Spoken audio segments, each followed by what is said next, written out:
My dad gave the $4 million business I built from scratch to my sister because she had kids. So, I walked away. I'm Lucy, a 33-year-old woman who recently found herself caught in a family betrayal that shattered everything I thought I knew about loyalty and fairness. My dad, whom I'd considered my mentor and business partner for over a decade, dropped a bombshell that completely destroyed my world. Let me paint you the picture. My dad, Robert, is a 65-year-old master electrician who's run a small electrical contracting business his entire life. Ever since I was little, I was fascinated by his work. The precision of wiring, the satisfaction of bringing power to dark places, the way he could diagnose problems that stumped other contractors. While other kids were playing with makeup and fashion magazines, I was in Dad's garage learning about circuits and voltage meters. My older sister, Amanda, who's 39, took a completely different path. She went to Northwestern University, got her marketing degree, and landed a corporate job in Chicago. Growing up, she was embarrassed by Dad's blue-collar work. She'd refused to tell her sorority sisters what our father did for a living, making up stories about him being an energy consultant. When I'd help Dad with weekend service calls, Amanda would roll her eyes and tell me I was wasting my time getting my hands dirty. But here's the thing, it wasn't always like this between Dad and Amanda. When she was 16, she got into a terrible car accident on Lake Shore Drive. The doctors weren't sure she'd walk again, and our whole family was terrified we might lose her. During those long months of recovery, Amanda only wanted Dad by her side. He'd sit with her for hours reading popular science magazines, bringing her Chicago deep dish pizza, never leaving her alone when she was scared. They bonded during that time in a way that changed everything. After she recovered, Dad continued favoring Amanda. Even though she'd grown up to dismiss his profession entirely.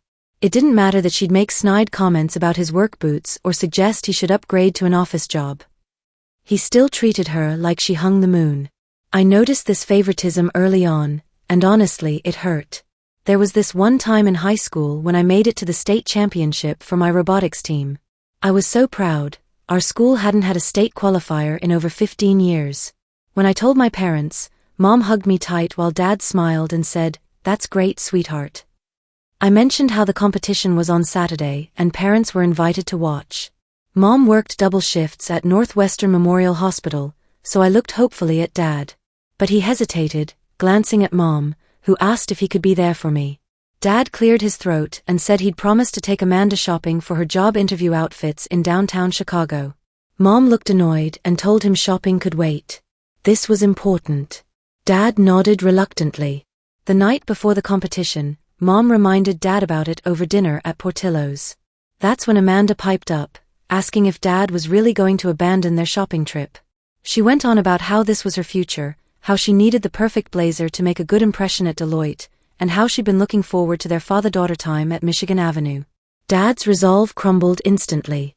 But that Saturday morning changed everything for me, and I had no idea how deep this pattern of favoritism would cut into my future.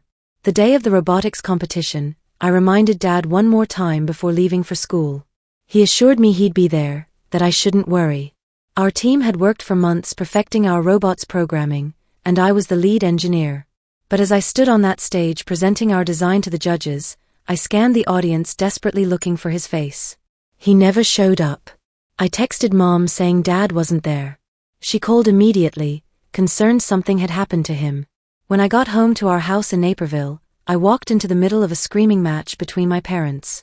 The tension was so thick you could cut it with a knife. "Where were you, Robert? You promised Lucy you'd be there." Mom was furious. Before Dad could answer, Amanda walked in carrying shopping bags from Nordstrom and Macy's, looking completely unbothered by the chaos. Mom turned on her. "Really? You dragged your father to Michigan Avenue while your sister was competing at state." Amanda shrugged with that entitled attitude I'd grown to hate. "I needed professional clothes for my interviews. It's not like Lucy's robot thing was that important." That's when Dad made it worse. Instead of apologizing, he defended Amanda. "Look, it's not a big deal. It's just a high school robotics competition. There will be other contests. Amanda needed interview clothes for her career. That's her future we're talking about." Those words hit me like a physical blow. My own father was dismissing my achievement, something I'd worked months to qualify for, as if it meant nothing.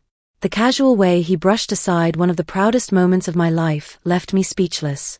I managed to smile weakly and tell him it was okay, that I understood, but inside I was dying. I retreated to my room and cried harder than I had in years. Mom came to comfort me, holding me while I sobbed about feeling invisible in my own family.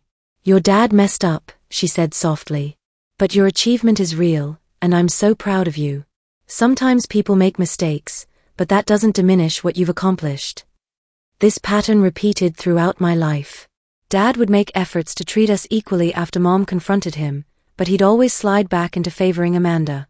Despite the constant disappointment, I kept trying to win his approval. After high school, I went to DeVry University for electrical engineering, while Amanda went to her fancy Northwestern. When I graduated, I came back home and started working with Dad at Thompson Electric. I was 23, full of energy and ideas, ready to help him grow what had always been a small local business. Dad had 3 part-time electricians and maybe 8 regular commercial clients when I started. But I had vision. I introduced digital marketing, started a Facebook page showcasing our work, reached out to general contractors and property management companies throughout Chicagoland. Within a year, we tripled our client base. Over the next decade, I poured my heart and soul into transforming Dad's little electrical shop into a thriving commercial contracting business. We went from $200,000 in annual revenue to just under $4 million this past year. We now employ 32 people and have contracts with major developers across Illinois and Wisconsin. While Dad still does the hands-on electrical work he loves, I handle everything else: client relations, project management, business development, marketing, finances, and safety compliance. I work 65-hour weeks, split between job sites and our new office in Schaumburg.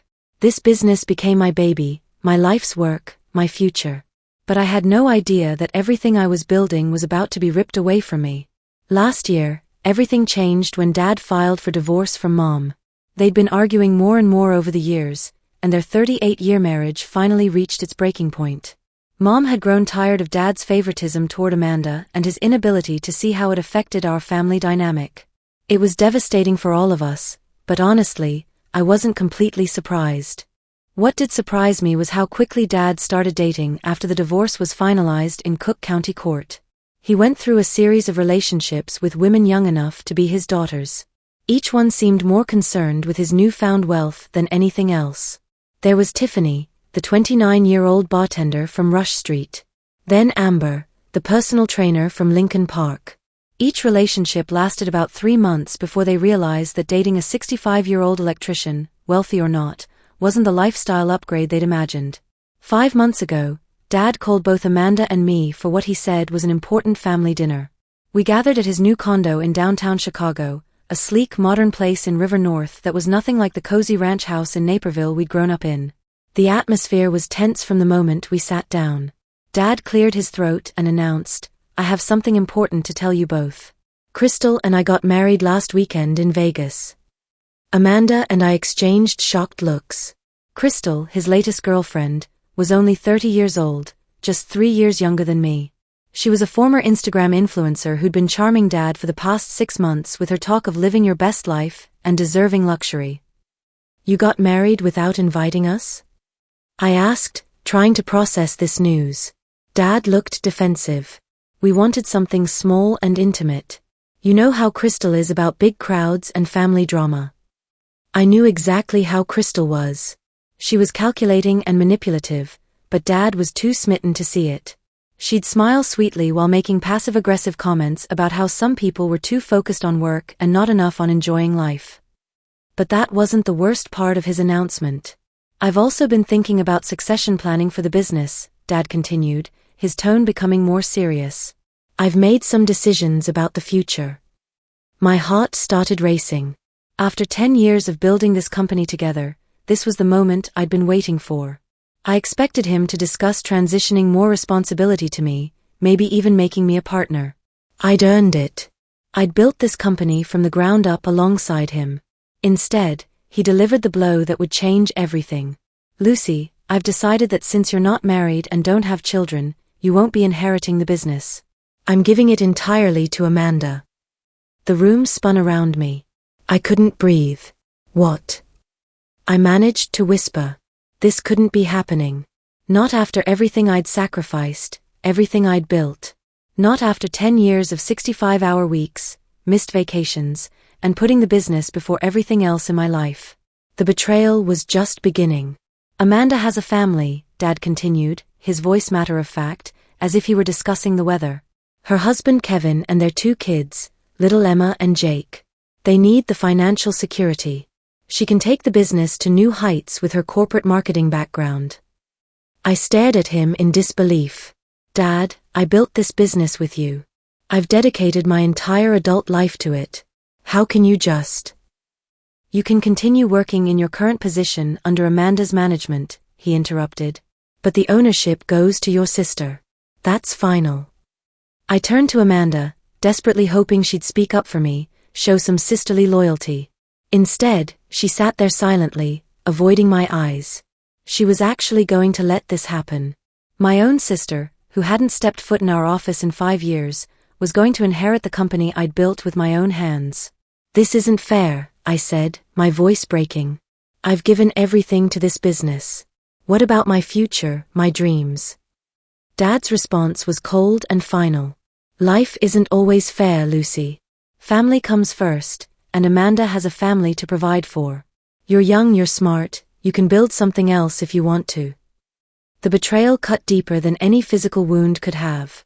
This wasn't just about the business, it was about a lifetime of being second best, of having my contributions minimized, of never being enough in my father's eyes. I looked at Amanda one more time, silently pleading with her to say something, anything. But she just stared at her iPhone, probably calculating how much money she was about to inherit. Fine, I said quietly, standing up from the table. If that's how you want it. I walked out of that condo knowing I'd never be back. The drive home to my apartment in Arlington Heights was a blur of tears and rage. 10 years of my life wasted. 10 years of building something beautiful, only to have it ripped away because I'd made the choice to focus on my career instead of rushing into marriage and kids. That night, I called Mom and told her everything. She was as shocked as I was. I never thought he'd do something this cruel, she said, her voice heavy with disappointment. To give the entire business to Amanda instead of splitting it fairly between you two, it's unconscionable. I would have been fine with a 60-40 split in her favor, I told her through my tears. Or even 70-30. But to cut me out completely after everything I've done. Mom was quiet for a long moment. Then her voice became stronger, more determined. You know what? Maybe this is a blessing in disguise. You've got 10 years of experience, incredible skills, and a reputation in this industry. Why don't you start your own business? Half those clients would probably follow you anyway. Her words sparked something in me. If Dad thought he could just discard me like a broken circuit breaker, he was about to learn how wrong he was. Over the past decade, I'd been smart with my money. I'd saved over $350,000, living modestly in a one-bedroom apartment while reinvesting most of my earnings back into the business. It was more than enough to start my own electrical contracting company. The next morning, I started making calls. The real war was about to begin. The next morning, I started reaching out to our biggest clients, the ones I'd personally brought in, the relationships I'd built over years of exceptional service. I explained the situation honestly. Dad was passing the business to my sister, and I was starting my own company. The response was overwhelming. Client after client expressed their loyalty to me personally. They'd worked with me for years, trusted my expertise, appreciated my attention to detail and safety standards. Many of them had never even met Amanda.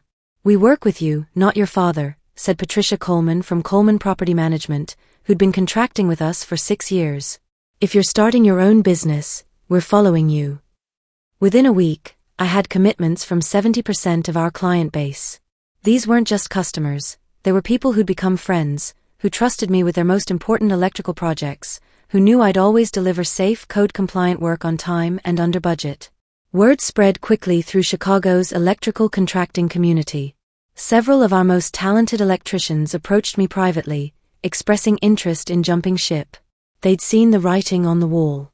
With Amanda in charge and me gone, Thompson Electric would struggle to maintain its reputation for quality and reliability. 2 weeks later, I submitted my resignation letter to Dad. He was livid. You can't just abandon the business now, he shouted over the phone. We have contracts to fulfill, projects in progress. I'm giving you 2 weeks' notice, I said calmly. That's more than you gave me when you decided to hand over my life's work to someone who's never installed a single outlet. This is sabotage, he screamed. This is business, I replied, and hung up. Starting Powell Electric Solutions was simultaneously the scariest and most exhilarating thing I'd ever done.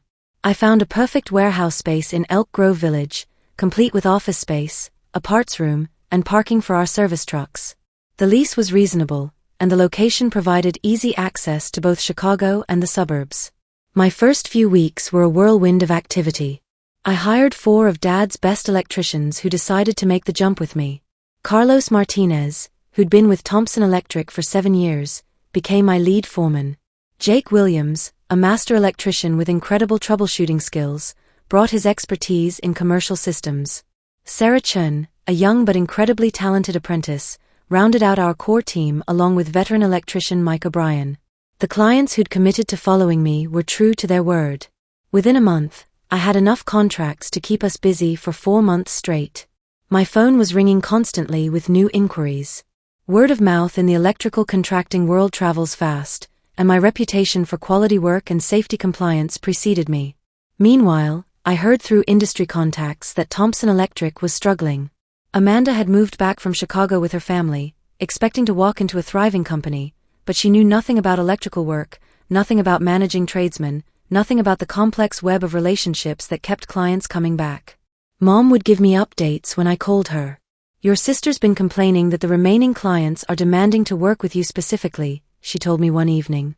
She's finding out it's not as easy as she thought to run an electrical business from behind a desk.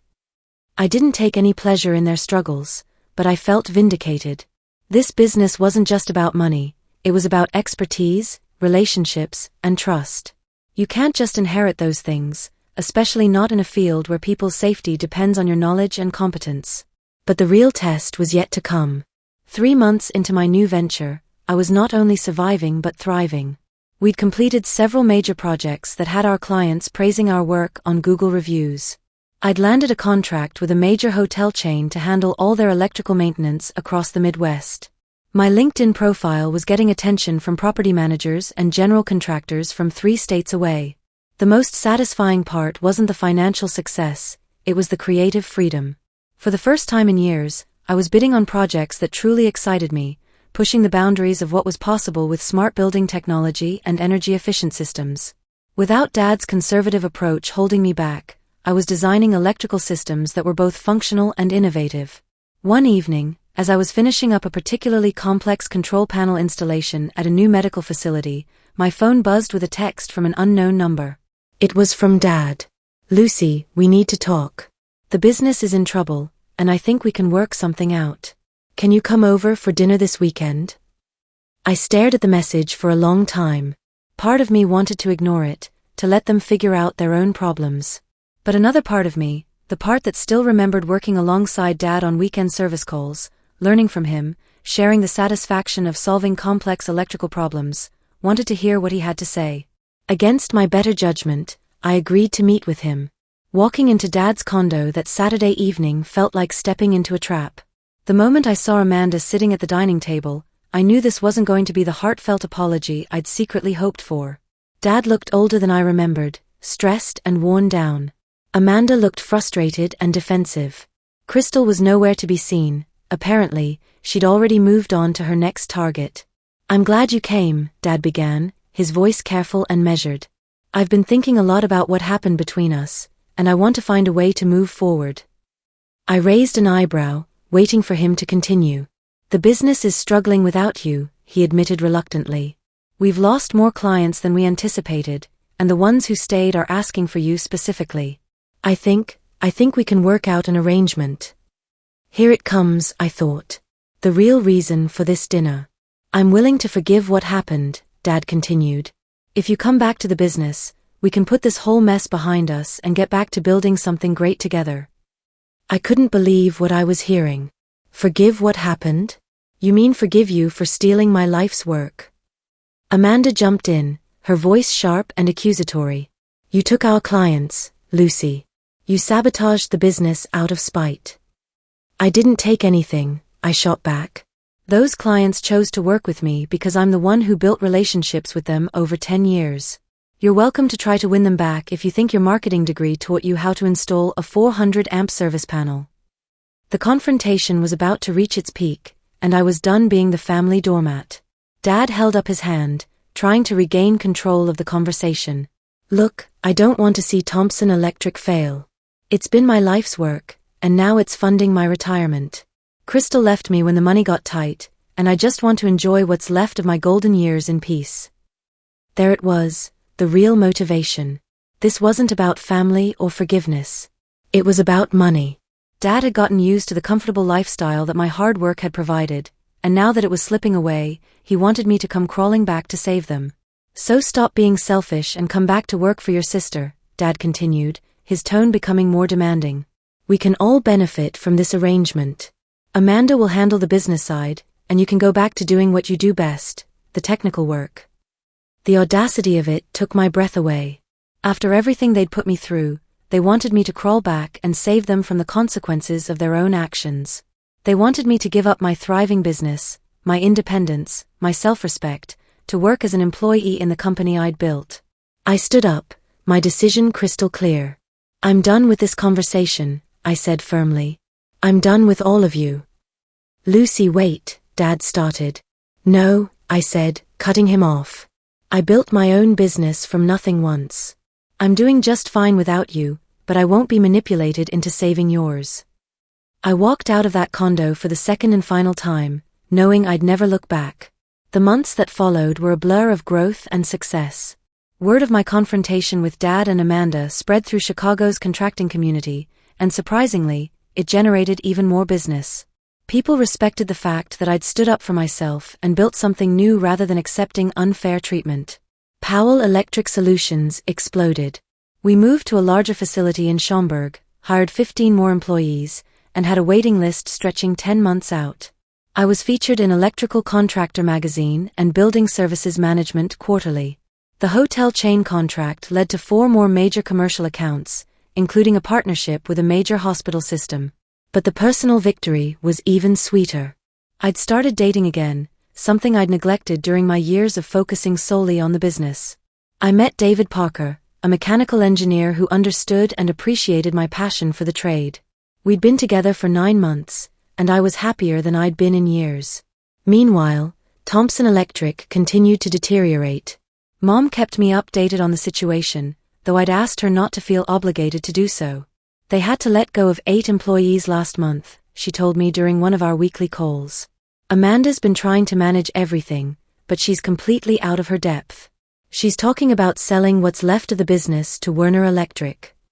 I felt a pang of sadness, not for Dad and Amanda, but for the employees who were suffering because of their poor decisions. Several more of their electricians had approached me about jobs, and I'd been able to hire most of them. 6 months later, Mom called with the final update. They sold the business to Werner Electric Corporation. Your father didn't get much for it. Apparently, the client base and reputation had deteriorated too much. Most of what he did get went to legal fees from the divorce settlement with Crystal, who came back trying to claim half his assets when she heard about the sale. I felt a strange mix of emotions, relief that the saga was finally over, sadness for the loss of what had once been a solid family business, but mostly pride. I'd taken the worst betrayal of my life and turned it into the best thing that ever happened to me. Today, Powell Electric Solutions employs 42 people and generates over $8 million in annual revenue. We've expanded into smart building automation and renewable energy systems, and have clients across the Midwest. But more importantly, it's a place where expertise is valued, where employees are treated fairly, and where every project that bears our name is something we're proud to stand behind. I'm planning to propose to David next month. We're talking about starting a family, and I smile when I think about teaching my future children the trade I love so much. They'll grow up knowing that hard work, integrity, and standing up for yourself are the real foundations of success. As for Dad and Amanda, I occasionally hear updates through mutual friends in the industry. Dad ended up taking a job with Werner Electric, working as a regular electrician in the same trade he once dominated as a business owner. Amanda moved back to Chicago and returned to corporate marketing, working for a mid-size agency downtown. Sometimes I wonder if they ever think about what could have been if they'd treated me fairly from the beginning. But then I look around at the business I've built, the team I've assembled, and the life I've created, and I realize their betrayal was actually the greatest gift they could have given me. It forced me to discover just how strong I really am. And that's a lesson worth more than any inheritance could ever be.